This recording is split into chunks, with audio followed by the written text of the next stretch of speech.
Lagi kitang naiisip, maging sa aking panaginip.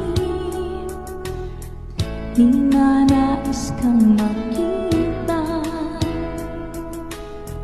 at makausap kahit saglit.